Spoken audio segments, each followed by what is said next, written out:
Alors j'espère que vous avez tous apporté vos Bibles. Vous savez, c'est une très bonne chose que d'apporter sa Bible. 1 Roi, le chapitre 17. Nous allons lire à partir du verset 8 jusqu'au verset 16. Et ensuite, nous allons lire un autre verset, toujours dans ce même chapitre. Le verset 19 jusqu'au verset 24. Alors, vous savez que dimanche passé, nous avons commencé à parler sur être partenaire avec Dieu pour porter plus de fruits.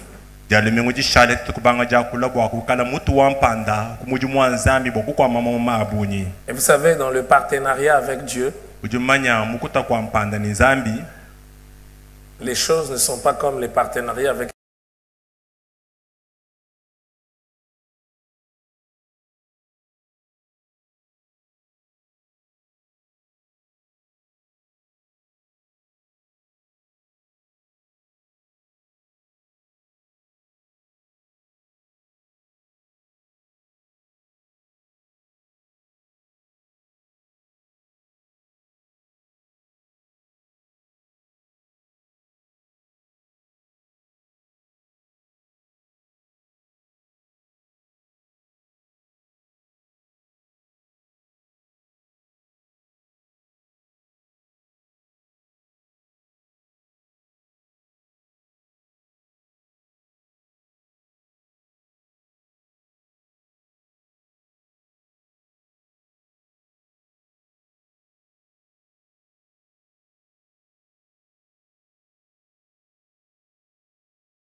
au point de faire mourir son fils, même cette veuve chez qui j'ai été reçu comme un hôte. Et il s'étendit 3 fois sur l'enfant, invoqua l'Éternel et dit: Éternel mon Dieu, je t'en prie, que l'âme de cet enfant revienne au-dedans de lui. L'Éternel écouta la voix d'Élie, et l'âme de l'enfant revient au-dedans de lui, et il fut rendu à la vie. Et il prit l'enfant,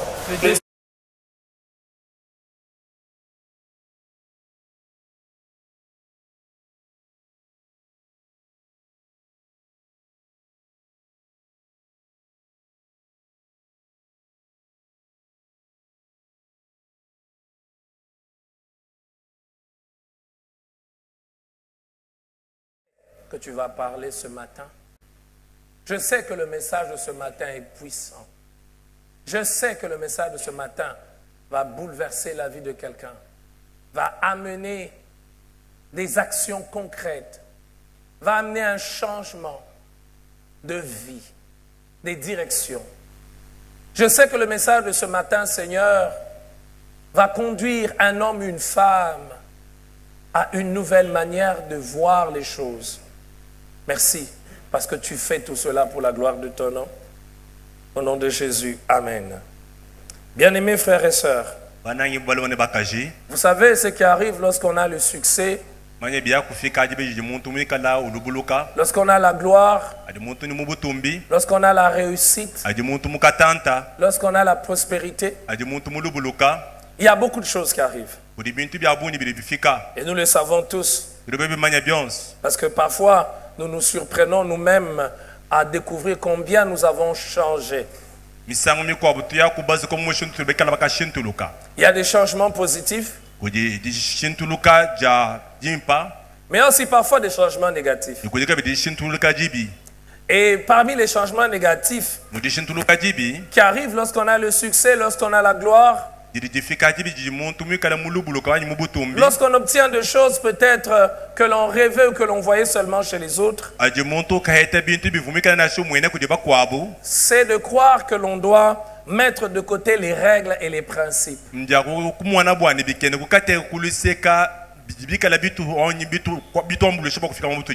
On laisse cette pensée monter dans notre cœur et qui nous font croire que nous sommes devenus une exception. On n'a pas besoin des règles, on n'a pas besoin des principes, on peut vivre comme l'on veut.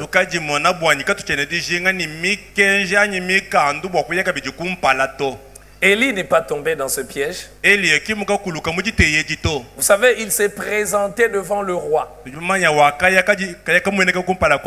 a dit au roi, il n'y aura pas de pluie.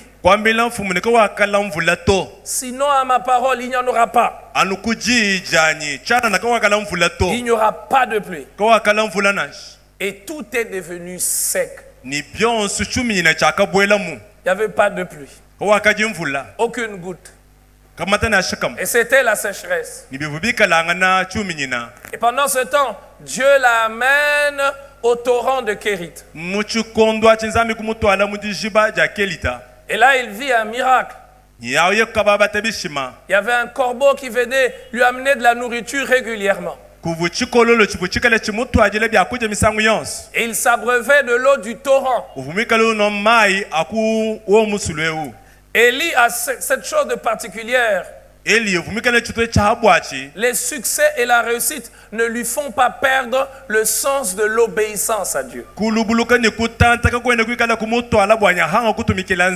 Le succès, la gloire ne lui fait pas perdre le sens de rester attaché à Dieu. Il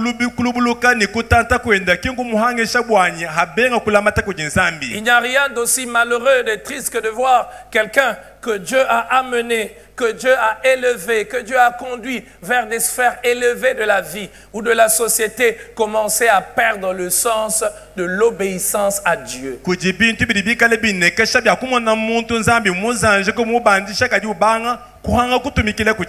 J'espère que ce n'est pas le cas pour vous. Que les statuts ou le niveau que vous avez atteint dans la vie ne vous a pas fait oublier la place et l'importance que Dieu doit avoir dans votre cœur et dans votre vie.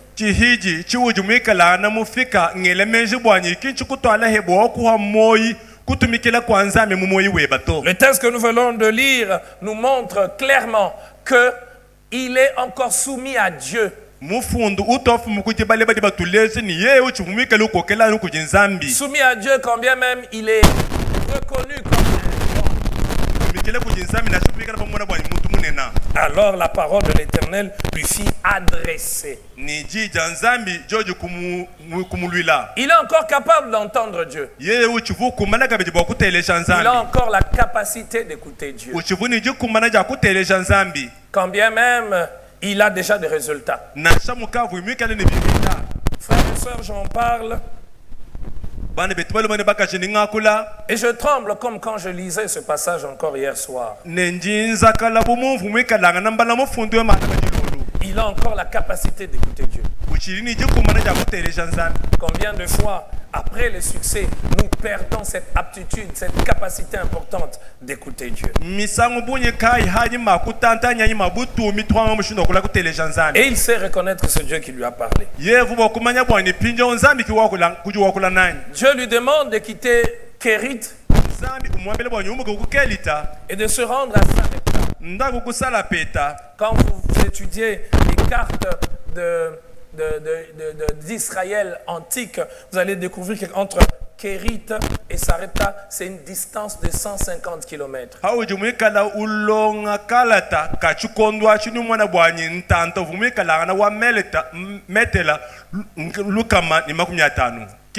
Et il doit faire toute cette distance par obéissance à Dieu. Ton temps à Kérit est fini. Le torrent a séché. Le corbeau ne vient plus. Maintenant tu dois aller à Sarepta. Et Dieu lui dit que j'ai préparé, disons-le mieux, j'ai ordonné à une femme veuve de te nourrir.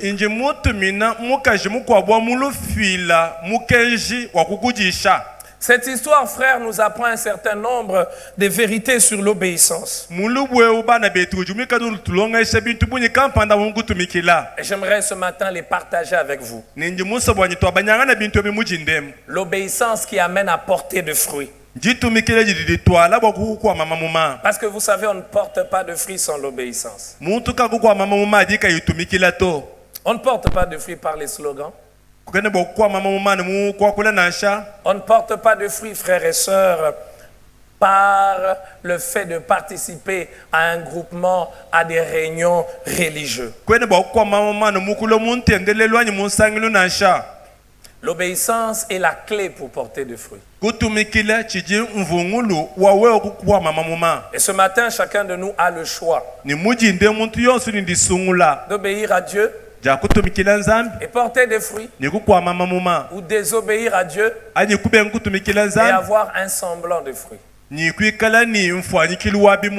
Premièrement, nous découvrons dans cette histoire que l'obéissance à Dieu est d'une importance vitale. C'est vital. Dans cette sécheresse, la vie et l'avenir d'Élie tenaient à son obéissance. Savez-vous pourquoi Élie ne vivait pas les mêmes réalités que vivaient tous ceux qui étaient en Israël malgré la sécheresse?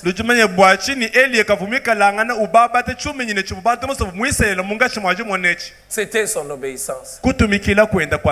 Nous aimons souvent lire ce texte qui dit: voici, je mettrai une différence entre ceux qui m'appartiennent et ceux qui ne m'appartiennent pas. Frères et sœurs, combien c'est important de dire que l'élément principal qui déclenche la différence que Dieu a déjà prévu de réaliser, frère, il faut m'attendre, il faut suivre mon rythme. L'importance, c'est l'élément fondamental, c'est l'obéissance.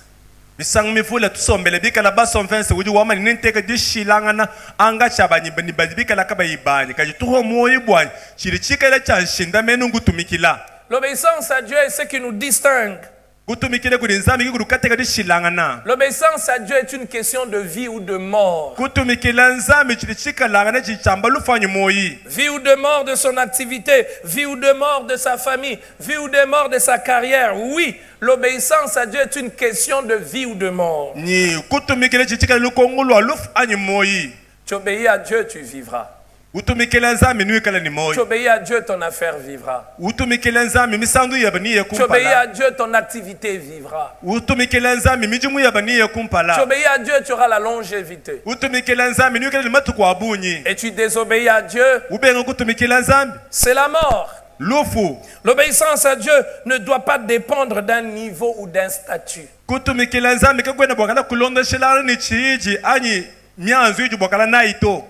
Élie a déjà un parcours avec Dieu. Élie a déjà vu la main de Dieu. Il a parlé et il n'y a pas eu de pluie. Il a été nourri par un corbeau. Élie n'est pas tombé dans l'habitude.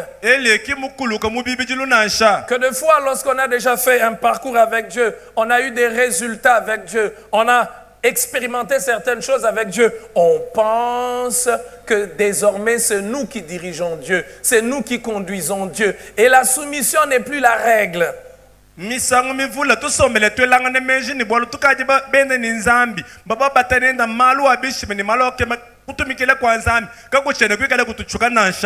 est un piège parfois dans lequel tombent ceux qui servent Dieu, qui sont pasteurs, qui sont prédicateurs.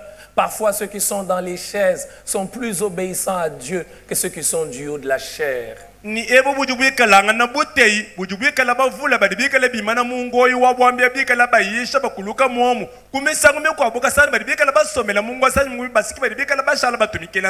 Ce matin, j'aimerais nous rappeler cela. L'un des pièges de la réussite du succès, c'est de croire qu'à cause de nos résultats, nous sommes dispensés.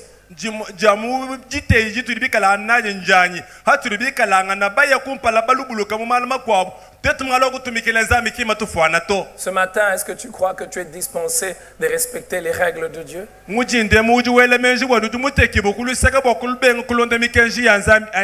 Bien-aimés frères et sœurs, Élie a obéi à Dieu. Il a quitté Kérit. Ce matin, es-tu prêt à quitter Kérit?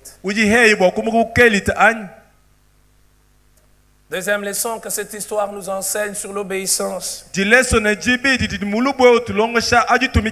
Notre obéissance à Dieu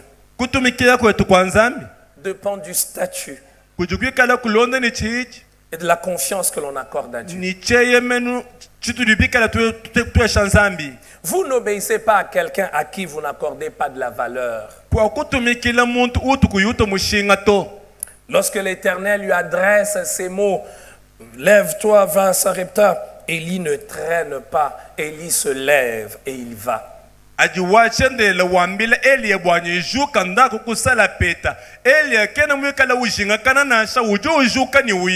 Dieu a donc un statut particulier dans le cœur d'Élie. La promptitude avec laquelle Élie obéit à cet ordre est indicateur de cela.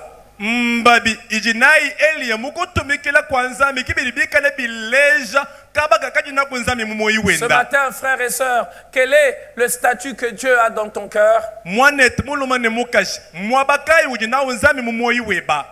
As-tu confiance en lui?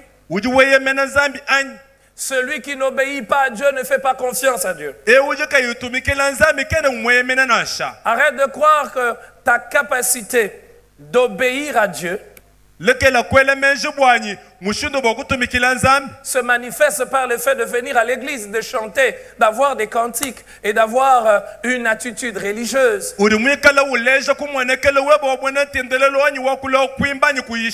C'est quand tu fais ce qu'il t'a dit. Et pour cela, frère, Dieu doit avoir un statut particulier. Il doit avoir une place unique. Et tu dois lui faire confiance. Parce que, frère, l'obéissance à Dieu implique toujours un risque. Et ce risque, plusieurs personnes, vous savez, ne veulent pas le prendre. À cause de la peur qui marche avec les risques. Et si ça ne marchait pas? Et si je ne trouvais pas cette veuve? Et s'il n'y avait rien? Et si je mourais de famine? Et si ça se compliquait pour moi? Et si les choses ne s'amélioraient pas? Et si je gaspillais ma jeunesse en suivant cette voie? Et si les personnes vers lesquelles ils prétendent m'envoyer ne me reçoivent pas? Et s'il n'y avait pas le miracle qu'il a dit qu'il va faire, peu importe. L'obéissance ne se pose pas de questions. Et si?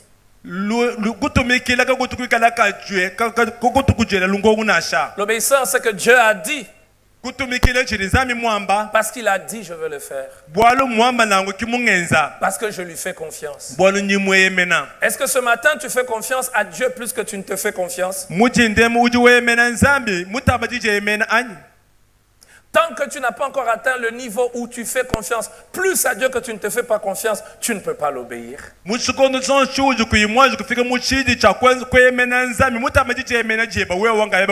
faire confiance à Dieu plus que je ne fais confiance en ma capacité de réfléchir, en ma capacité d'anticiper les événements, en ma capacité d'avoir une clairvoyance sur ce qui se passe autour de moi.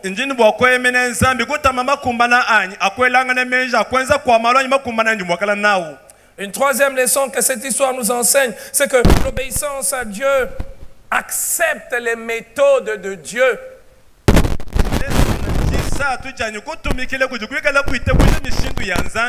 Dieu l'envoie vers qui? Vers une veuve.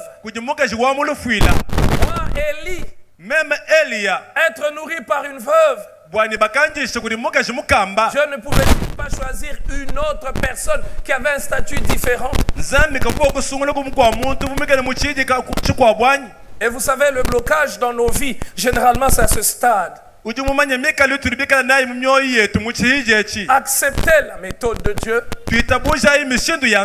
La méthode de Dieu peut paraître ridicule à nos yeux. La méthode de Dieu peut paraître humiliante à nos yeux. Mais c'est la méthode de Dieu. Voilà vers qui tu dois partir. Voilà le chemin que je choisis pour te bénir. Voilà la méthode que je choisis pour te faire du bien. Cette méthode peut ne pas te plaire, mais c'est la méthode de Dieu. Nous disons que les voies du Seigneur sont insondables.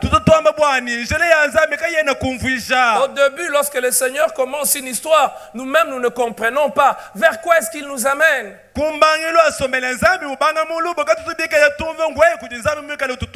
il est plus sage que nous. Et tu es à ce stade-là où tu hésites sur une méthode de Dieu. Pour Élie, c'était bien que ce soit le corbeau qui l'amenait la nourriture. Mais après, une veuve. Une veuve, en temps de sécheresse, en temps de crise, mais il y accepte. Ce matin, accepte la méthode de Dieu. La méthode de Dieu, ça peut être pour toi commencer au bas de cette entreprise. Ça ne te plaît pas, tu as un diplôme plus qualifié. La méthode de Dieu, ça peut être pour toi commencer par vendre sur un étalage alors que tu as des grands rêves. La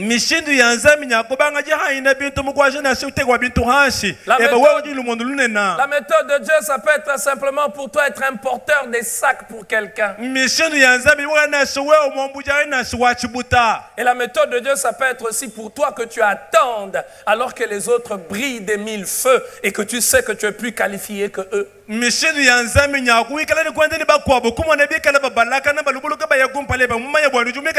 méthode de Dieu, ça peut être pour toi cet homme qui n'a pas d'éclat, qui n'a pas une apparence extérieure extraordinaire, alors que tes sœurs se marient avec des personnes déjà bien positionnées. Mais c'est là la méthode de Dieu, c'est la veuve pour toi. Ce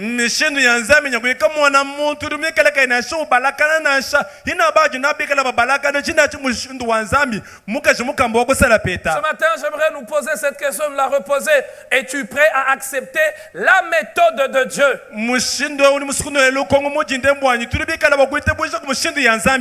L'obéissance à Dieu n'impose pas les méthodes. Le général syrien va pour recevoir la guérison et la méthode qui lui est donnée, c'est que va et jette-toi autant de fois dans le Jourdain.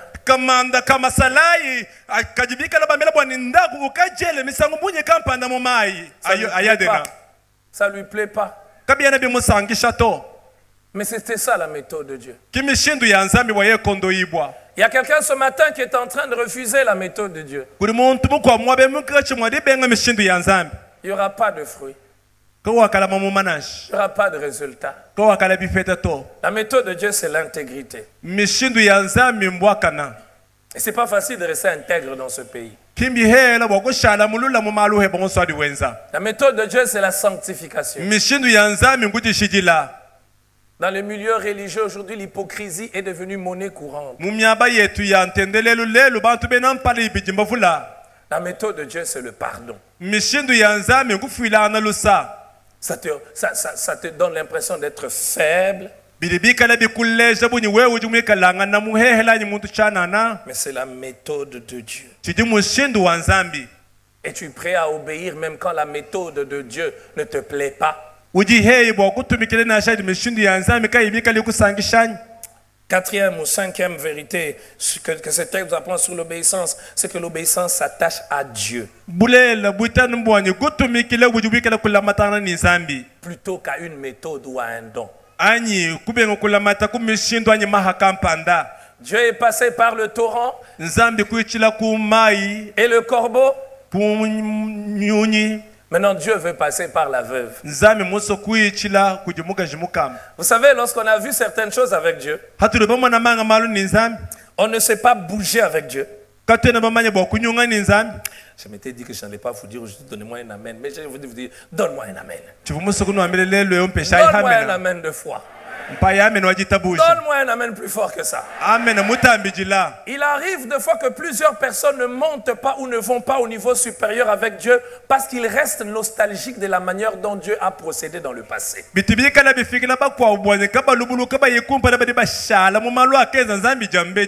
Voilà comment tu as fait avec moi hier.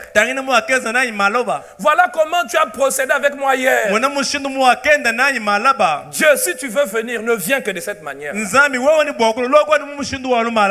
si tu veux m'utiliser, utilise-moi que de telle manière. Vous savez, frères et sœurs, il y a des hommes et des femmes. Vous avez l'impression qu'ils ne s'arrêtent pas dans la vie. Ils vieillissent mais ils continuent à porter des fruits. Dans leur domaine. Ceux avec qui ils ont commencé sèchent. Ceux avec qui ils ont commencé disparaissent. Mais eux ne disparaissent pas. Les hommes disent ils ont la capacité de se réinventer. Ils ont la capacité de s'adapter aux réalités. Mais avec Dieu, ce n'est pas la capacité de se réinventer. C'est plutôt la capacité d'accepter que Dieu peut choisir des méthodes différentes. Hier, il t'a béni en allant à gauche. Aujourd'hui, il dit tu n'iras plus à gauche. Va à droite. Et tu dois être capable d'accepter que celui qui t'a dit va à gauche, maintenant il te dit va à droite. L'obéissance à Dieu nous amène à marcher dans une vie où on porte toujours des fruits. Et quand vous obéissez à Dieu, le monde ne vous comprendra pas. Pourquoi? Parce que pour que le monde vous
N'as-tu pas assez des yeux ouverts pour comprendre que ça ne va plus?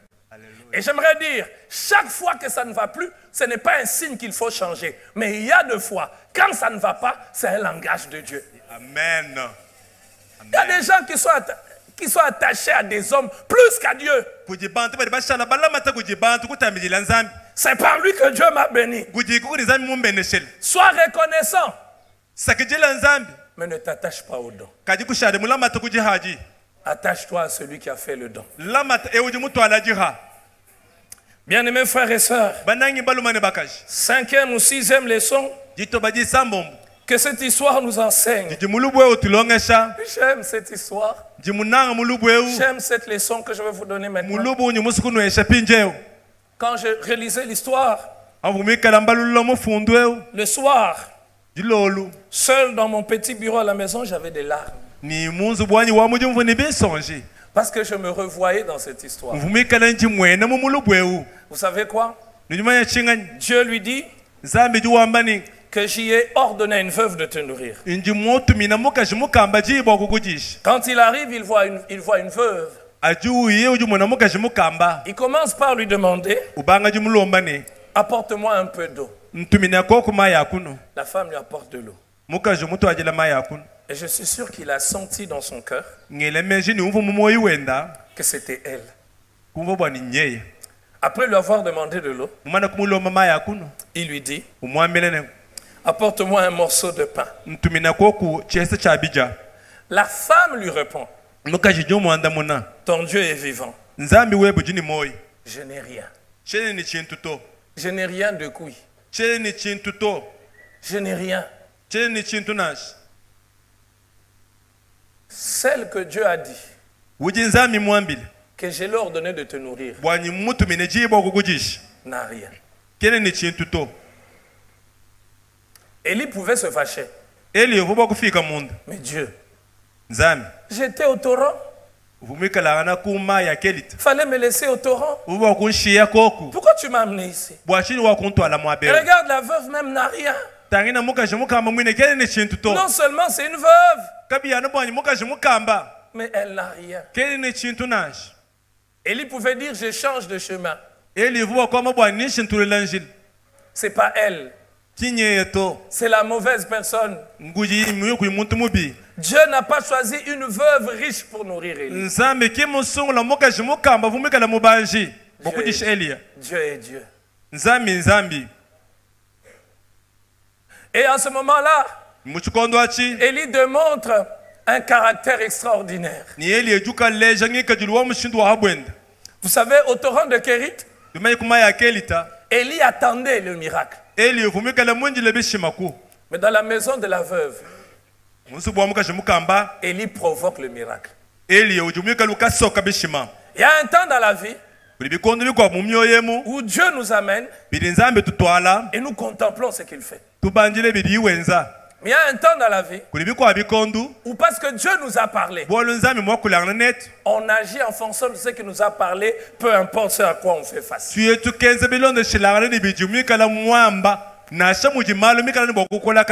La leçon que j'aimerais que je tire de cette partie sur l'obéissance. L'obéissance à Dieu ne s'arrête pas aux circonstances. Elle ne s'arrête pas sur les premières apparences. Donnez-moi un amen, je vais vous dire quelque chose. Donnez-moi un amen de foi. Chaque fois que je vous dis amen, c'est que je vais vous dire quelque chose d'important. Donnez-moi un amen. Les premières impressions, les hommes disent qu'elles comptent. Mais c'est important de savoir que les premières impressions peuvent vous induire en erreur. C'est la veuve vers qui il y a le miracle. Mais quand Élie arrive, elle n'a rien. Tu sais ce que j'aurais fait? J'aurais changé. J'aurais murmuré contre Dieu. Il arrive des fois que le lieu où Dieu a prévu de vous faire du bien, Quand vous y arrivez, il n'y a aucun signe que le bien va sortir de là. Il arrive de fois que les personnes que Dieu a envoyées pour vous faire du bien, quand vous allez vers elles, ces personnes n'ont rien. Je suis venu crier à quelqu'un que les premières impressions ne vous détournent pas du lieu que Dieu a prévu de vous bénir. Mais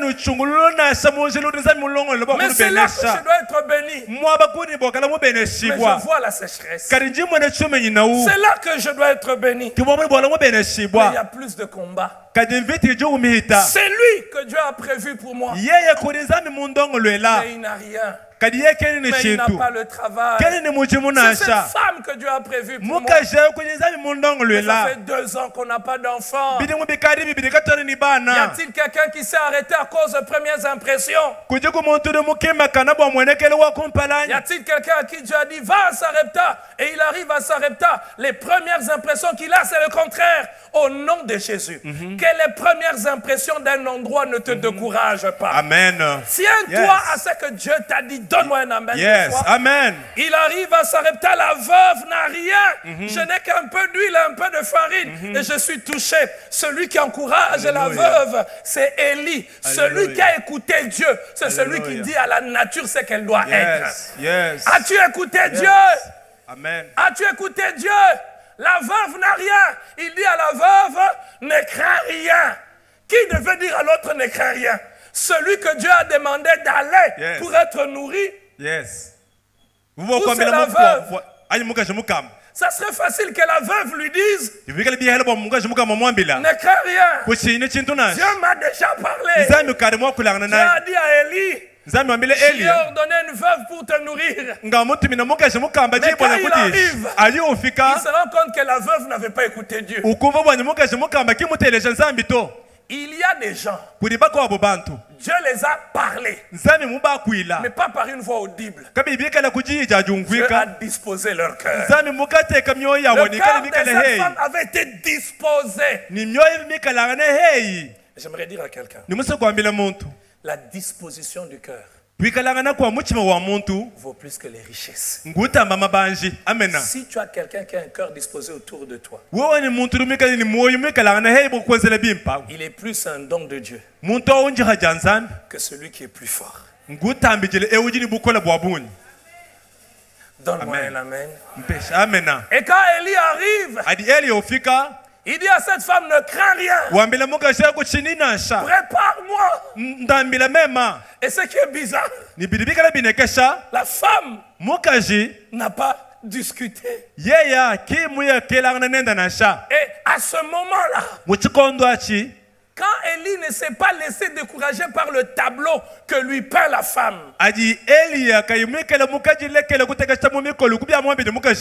Dieu lui parle. Quand il a rencontré la femme, Dieu ne lui a pas parlé. Quand la femme lui dit, je n'ai rien, Dieu ne lui a pas parlé. Mais quand il se dit, même si elle n'a rien, c'est elle. Ne crains rien. Et Dieu lui parle. Dieu dit à Élie. Et Élie dit à la femme, ainsi parle l'Éternel. La farine qui est dans le pot ne manquera pas. Frères et sœurs, le miracle n'est pas dans la situation que l'on va trouver. Est-ce qu'il y a quelqu'un ce matin qui attend des situations favorables pour avancer? Est-ce qu'il y a quelqu'un ce matin qui attend que tout soit clair pour avancer? Si tu attends, tu ne feras rien avec Dieu. Sais-tu comment on découvre que les situations sont favorables? C'est en avançant. Je vais vous donner un exemple. Vous savez, il arrive des fois. Venez mes frères. Ici, il y a des conditions favorables. Ici, il y a les questionnements. Dieu dit, nzambe di wamba ning va chez la veuve. nda ku di mukaji mukam La veuve lui dit, mukaji mukam mwambele ning je n'ai rien. chinene chintu Et la veuve a raison.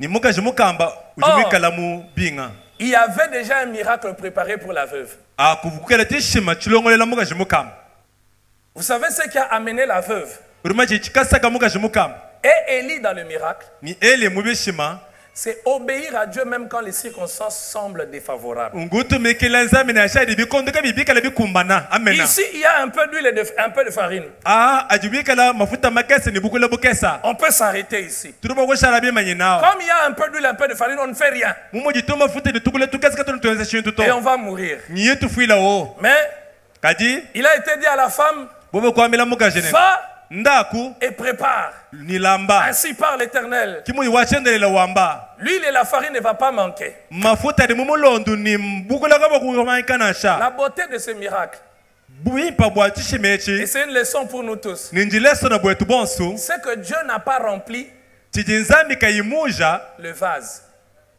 bwani mulondu Dieu n'a pas rempli les vases de la veuve. nzambi kimuka kuja mu mulondu vubikala bukula na Quand sha la veuve est partie, ayimuka jeu elle avance, ujuya elle trouve la même quantité. ukasana bukulani bwa mumwehela Quand mukahanza elle regarde les vases, aju tangina kahanza elle voit que tangina ni c'est un peu d'huile, mujanu tuma futa tukesa mu c'est un mulondu peu de farine. mujanu bukula bukesa mukahanza Elle n'a pas dit, mais je croyais que ça allait augmenter. kimwama bwani bivubwa kuvula to Elle prend, yeye kotunta elle prépare. yeye kulamba Le jour suivant qu'elle rentre, jituko jibe yajo hingana elle retrouve la même quantité. usanga na bukulani mufu bwamu Les conditions sont favorables, malo ayika kumbananga pas na pour ceux qui restent. kabi bikala wabiri bishala Avance, ndaku prends wewa le peu anga tebika et setu tu jina découvriras. nino Donne-moi jandula un amen. mpesa ko kuamena Il y a déjà un miracle sur ton chemin. tishima chikaji munjila webao Mais parce que tu n'as pas fait le pas, bwalo kwana mwela chija tu n'as pas découvert qu'il y a les miracles. kwena mujandula bwani Il tishima y a des chikaji gens ku qui attendent les miracles comme on attend un train. banga minjila tishima nguri bijikala binjila Il y a mazuwa des gens qui attendent les exploits comme on attend un avion. banga bali bikala binjila bisha muri bikala binjila ndeka Donne-moi un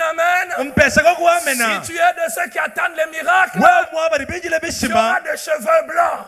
wewe unikale Ce sura matin, mitoka je te demande, mujinda munikolomba lève-toi, zukira kulu agis en fonction de ce que Dieu t'a dit. enza bilongo sera buli zami Et tu mukwamila feras le miracle en cours de route. nuba bata bishima munjila weba Et le miracle était chaque jour. ni bishima bivuku matuku onsu La quantité d'huile n'avait pas augmenté. mafuta ka mavula Mais nasha chaque jour, il retrouvait la même quantité. kadi matuku onsu mafuta ni Il y a un uvuamu miracle ce matin pour quelqu'un. kudi bishima mujinda mbwa Quelqu'un qui muntu va accepter de se lever. ewita Il y bushaba a un kwimana miracle kulu pour quelqu'un ce kudi matin. bishima simulongolwela Quelqu'un qui va arrêter de pleurer et de regarder à sa même situation. ewala kala bokutini kushana mutagina maloji nawo kudi bishima sikulongolwela Quelqu'un qui va accepter d'entreprendre. ewita bushaba kubanga bwaluka Il y a panda un miracle pour quelqu'un ce matin. chishima chijiko kubweba Quelqu'un wewa qui va regarder au-delà de la situation de Mbujima. ewa katana cha mmoja ntatu ya Il y a un peu mumushimai d'huile, un peu de farine. kuje mafuta Mais makasi je ni bukula veux bukesa préparer.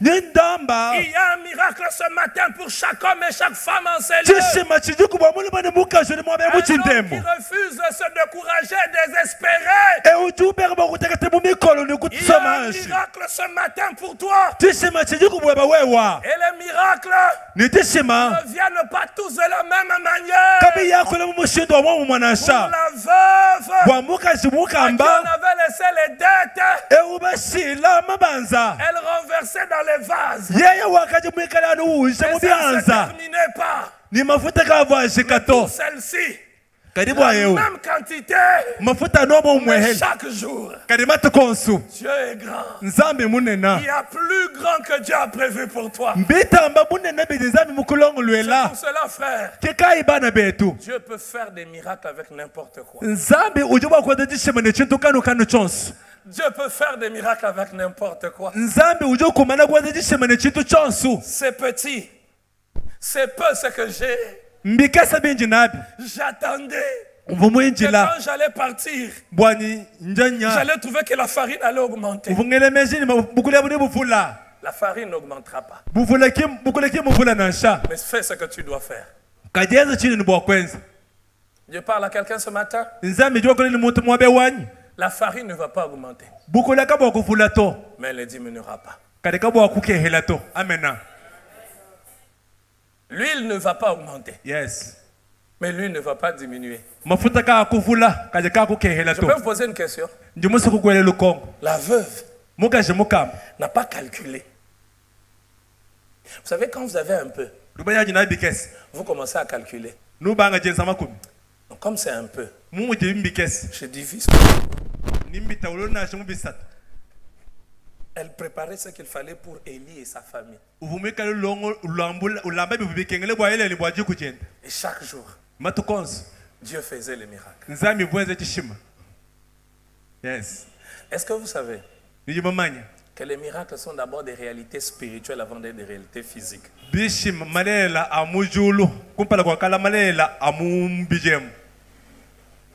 Bien-aimés frères et sœurs, Dieu ne pourvoira pas toujours de la même manière. Et l'obéissance à Dieu ne se laisse pas impressionner par les difficultés. As-tu des difficultés ce matin? Dieu te donne la joie ce matin. As-tu des difficultés dans ta maison ce matin? As-tu des difficultés dans ton couple ce matin? As-tu des difficultés dans une affaire ce matin? Ne te laisse pas impressionner par les difficultés. Et vous savez quoi? Le miracle, c'est parce qu'ils ont obéi. Une autre leçon que cette histoire nous enseigne sur l'obéissance. L'obéissance à Dieu est la clé de tous les miracles. Je ne me suis jamais intéressé dans ma vie au miracle comme pendant ces 2 mois.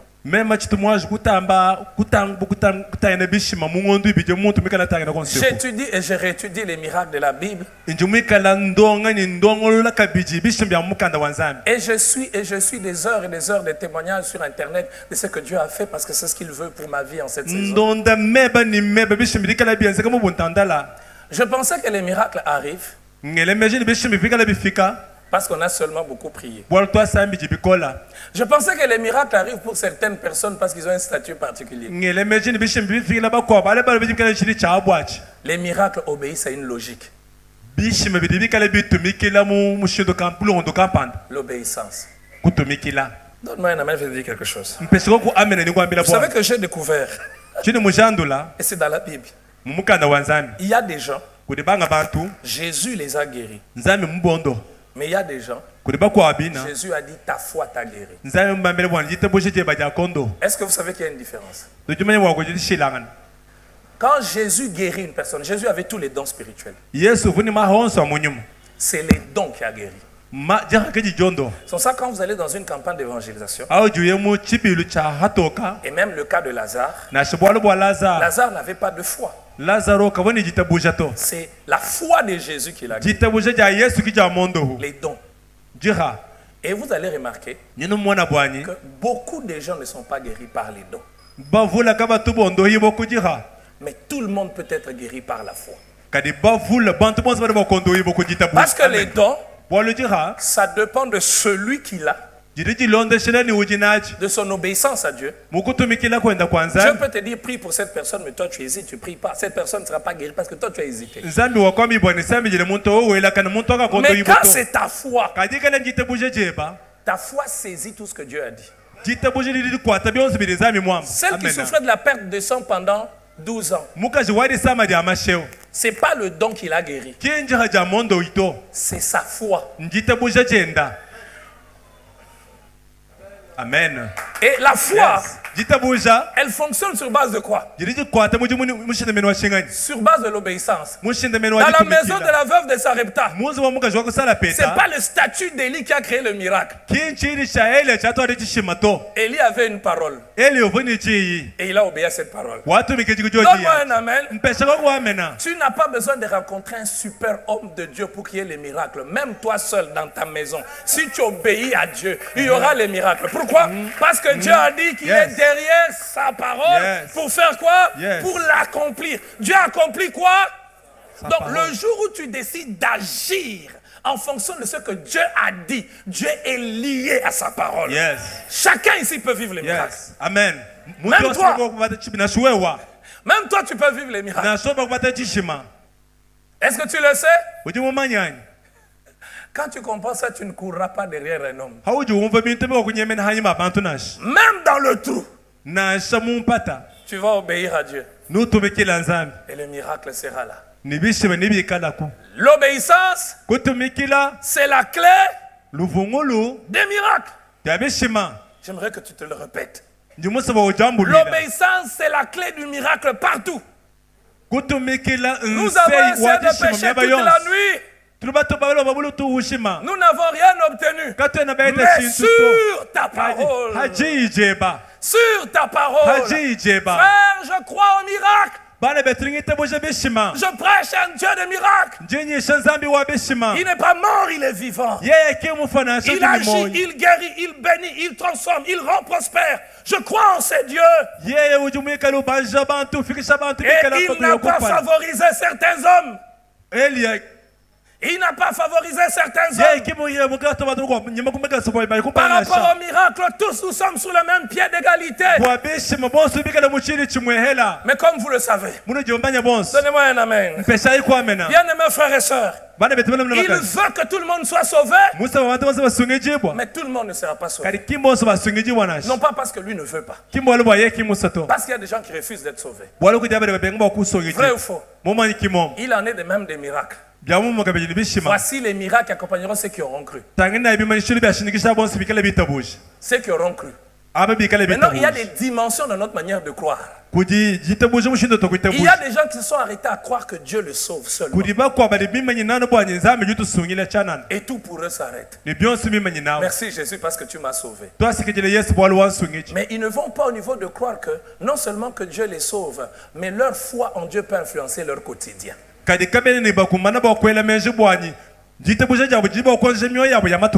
Ce matin, est-ce que tu veux obéir à Dieu et croire? Les miracles sont les cadeaux de Dieu pour tout le monde. Même si tu ne dis pas amen, ce n'est pas un problème. Moi, je suis intoxiqué, vacciné, mon ami. Tu peux ne pas croire aux miracles. Je crois que les miracles, il guérit les malades, il ressuscite le mort. L'obéissance est la clé de tout miracle. Obéis à Dieu dans ta maison. Obéis à Dieu dans tes affaires. Et il y aura les miracles. J'aimerais terminer par cette histoire. Avant Élie, aucun homme n'a ressuscité des morts. Est-ce que vous le savez? Merci Jésus. Avant Élie, aucun homme. Est-ce que vous savez que c'est facile quand on a des références? C'est facile quand on a déjà entendu que quelqu'un a fait ça. On peut lire son livre. Ce matin, Dieu met dans la vie de quelqu'un un miracle qui n'a pas de référence.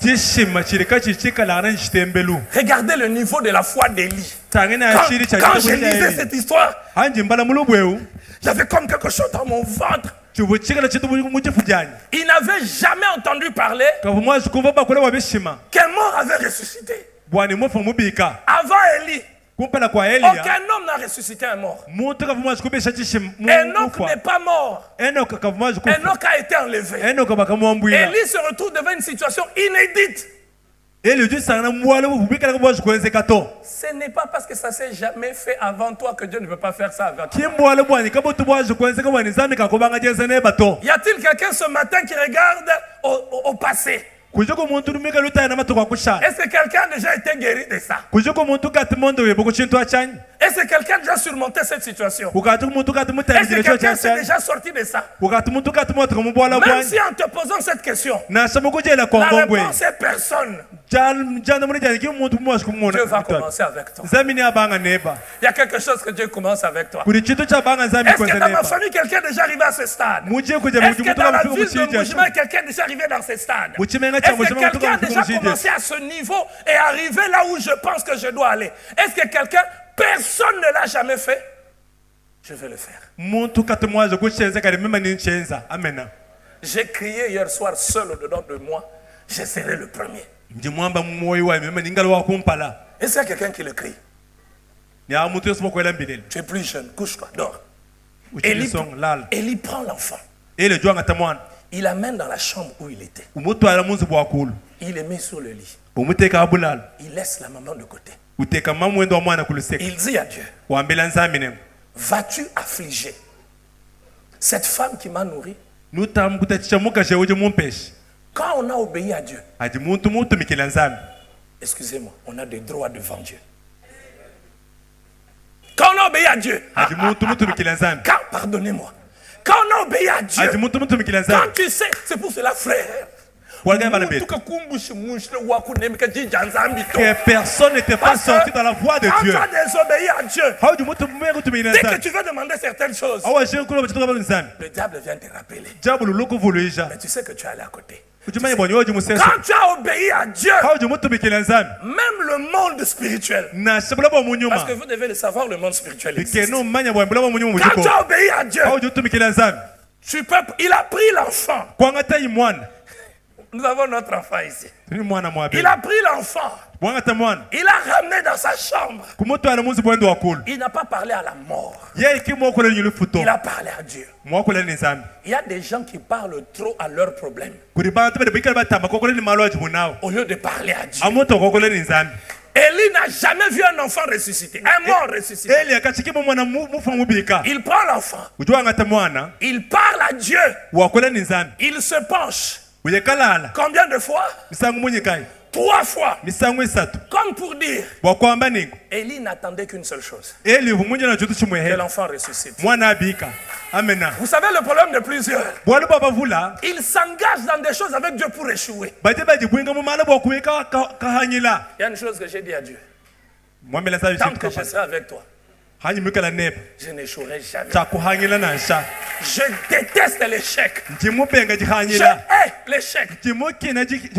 Tout autour de moi annonce que j'ai hais l'échec. Élie s'est penché sur la foi combien de fois? 3 fois. La première fois, l'enfant ne ressuscite pas. La deuxième fois, la troisième fois, quand on est obéissant à Dieu, on est sûr de Dieu. Quand on est désobéissant, on a des doutes. Tel qu'Élie avait ressuscité cet enfant, ce matin au nom de Jésus, ce qui est mort en toi, ce qui est mort autour de toi, ressuscite par la parole que tu as entendue. Ce matin, ce qui est mort en toi, ressuscite au nom de Jésus. S'il y a un organe qui est mort en toi, cet organe ressuscite. Si tes finances sont morts, tes finances ressuscitent au nom de Jésus. Notre joie et notre excitation n'est pas dans ce que nous voyons. Notre joie et notre excitation est dans la connaissance de notre source. Notre source n'échoue jamais. Notre source n'échoue jamais. Jésus est ma source.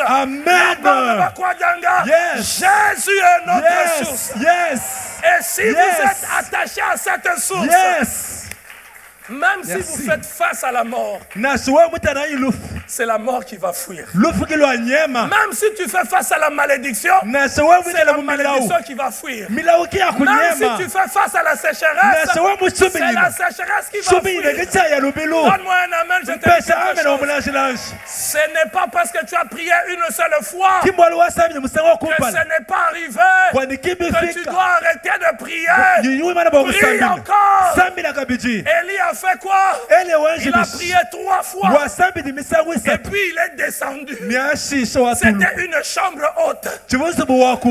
La femme était dans la tente. Son enfant était mort. Et lui a dit, donne-moi l'enfant. Il est temps que l'Église puisse dire aux hommes, donnez-nous vos problèmes. Je suis venu dire à quelqu'un, donne-moi ton problème. Donne-moi tes stress. Donne-moi ton anxiété. Élie descendait de la chambre haute. Celui qui est monté avec Dieu Celui qui est monté pour parler à Dieu descend toujours avec des solutions. Je ne suis pas un problème. Alléluia. Amen. Je ne suis pas un problème. Je ne dois pas apporter un problème aux hommes. Ce n'est pas mon appel. Mon appel, c'est apporter des solutions aux hommes. Et s'il y a quelqu'un qui croit ce matin qu'il a une solution, après 86 ans, quand je m'en irai, parce que je lui ai dit, Seigneur, donne-moi 86 ans de vie. Après 86 ans, quand je m'en irai, on dira qu'il a apporté une solution. Que des vies ont été bénis.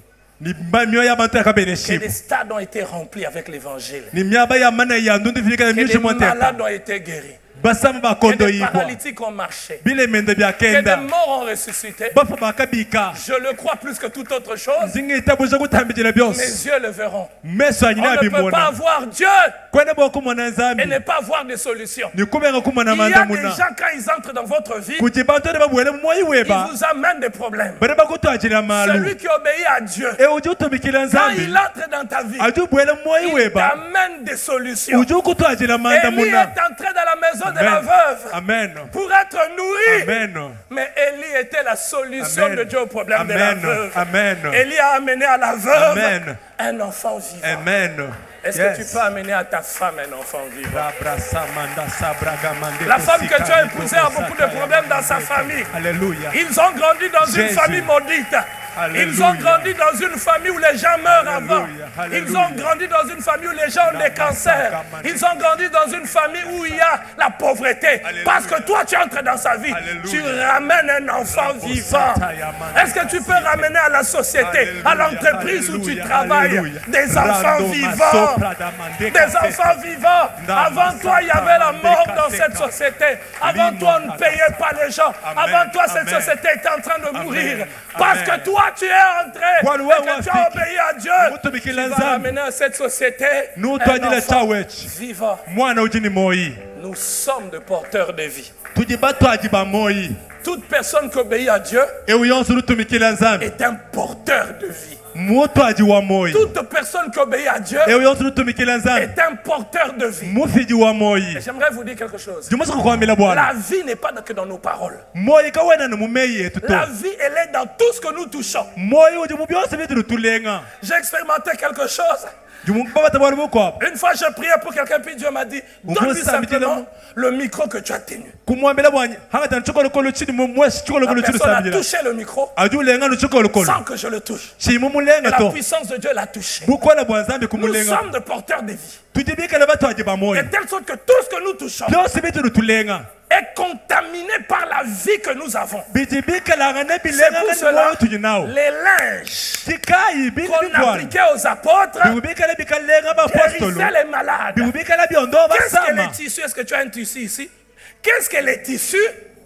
Qu'est-ce que les tissus avaient pour guérir les malades? Quand un tissu a touché un homme ouin, ces tissus reçoivent l'onction de l'homme ouin.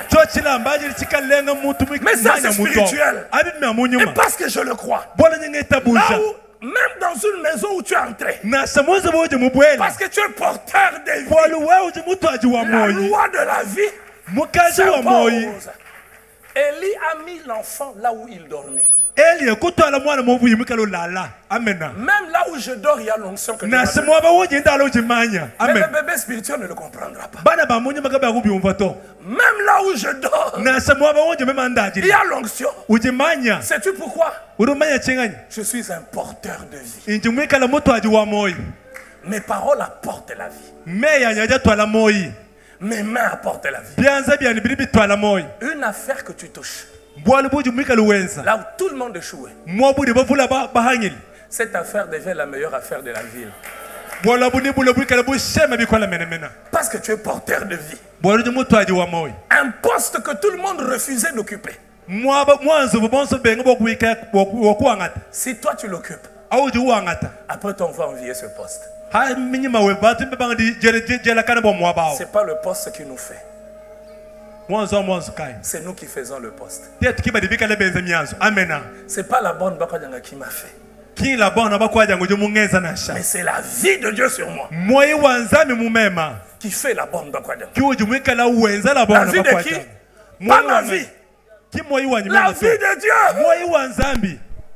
Pour cela, n'aie pas peur d'aller dans un désert. Tu es porteur de vie. Amen. Ma soeur, tu es porteuse de vie. Il y a des hommes, leur vie change. Parce qu'une femme est entrée dans sa vie. Arrête de courir vers ce qui brille. Toi, tu n'es pas profiteuse de vie. Tu es porteuse de vie. Jésus a dit, allez, guérissez les malades. Et faites quoi? Jésus leur a dit, allez. C'est un ordre. Guérissez les malades. Est-ce que nous avons ce qui guérit les malades? Quelqu'un peut te dire, va chercher ce qui guérit les malades. Il leur dit pas ça. Allez, guérissez les malades. Ressuscitez les morts. Savez-vous pourquoi? Parce qu'ils avaient déjà la vie. Tu sais ce que la vie fait? Le temps est passé. Donne-moi un dernier amen. Quand Dieu a créé l'homme, l'homme était quoi? Était une masse de quoi? Dieu a créé l'homme à partir de quoi? Dieu a créé le corps à partir des éléments qui existaient déjà dans la nature. Mais la vie n'est pas venue d'un élément qui existait dans la nature. Je suivre, ça c'est important. Dieu a pris la terre. Yes. Il a façonné l'homme. Yes. Mais l'homme n'avait pas la vie. Yes. Pour que l'homme ait la vie, Dieu a soufflé. Yes. Donc, la vie ne vient pas de la terre. Et la Bible dit, quand Dieu a soufflé dans l'homme, il devint un être, dans d'autres versets, une âme vivante. De telle manière, rien sur la terre ne peut créer la vie. Rien. Maintenant, l'homme a péché, mais il a gardé la vie. Mais il y a une dimension de la vie qu'il a perdue. Il y a une dimension de la vie qu'il a perdue. Yes. Maintenant, le jour où nous rencontrons Jésus, nous retrouvons cette dimension de la vie que nous avons perdue. Parce qu'à ce moment-là, Dieu souffle à nouveau sur nous. Parce que l'homme, quand il est tombé, il n'avait plus le Saint-Esprit. Pas de Saint-Esprit. Parce que l'homme était incapable de communier avec Dieu. Nous communions avec Dieu par le Saint-Esprit. Le jour où tu acceptes Jésus, tu reçois la vie au complet. Il y a quelque chose que ta maman ne te transmet pas, que ton papa ne te transmet pas. Le souffle de Dieu, le Saint-Esprit, quand il est en toi, parce qu'il y a ce souffle de Dieu en toi, tu peux parler à la mort. Tu peux parler à la malédiction. Tu peux parler à tes difficultés. Parce qu'il y a la vie. Et tu es un porteur de vie. Ce n'est pas pour les pasteurs. C'est pour tout le monde. Au nom de Jésus. Ce matin, je proclame la vie. Sur tout ce qui est mort. Sur toutes les cellules mortes, je proclame la vie. Au nom de Jésus. Augmentez mon micro. Au nom de Jésus. Je proclame la paix là où elle a disparu. Au nom de Jésus. Ce matin, je proclame l'espoir dans un cœur sans espoir. Au nom de Jésus. Ce matin, cet enfant qu'une femme a laissé malade, Il y a une femme ici, Alléluia. son enfant, Merci. vous ne vivez pas dans la même ville. Toi, tu es ici en Bujimaï, mais ton enfant, ta fille est ailleurs. Et on t'a appris que ta fille est malade. Maintenant, au nom de Jésus, cette fille là où elle est, elle reçoit la guérison de Dieu, la guérison de Dieu, la guérison de Dieu au nom de Jésus. Je déclare la vie de Dieu dans les poumons de quelqu'un maintenant. Au nom de Jésus, ces poumons reprennent vie. Au nom de Jésus, je proclame la vie dans le cœur d'une personne, un cœur malade, un cœur qui ne fonctionne plus normalement. Je proclame la vie dans ce cœur maintenant au nom de Jésus. Au nom de Jésus, je proclame la vie dans le cerveau de quelqu'un, un cerveau qui ne fonctionne plus normalement. Je proclame la vie maintenant au nom de Jésus. Ce cerveau est restauré maintenant au nom de Jésus. Au nom de Jésus, tout organe qui est affecté par la mort, maintenant, par la puissance de Dieu, ces organes reçoivent la vie maintenant au nom de Jésus.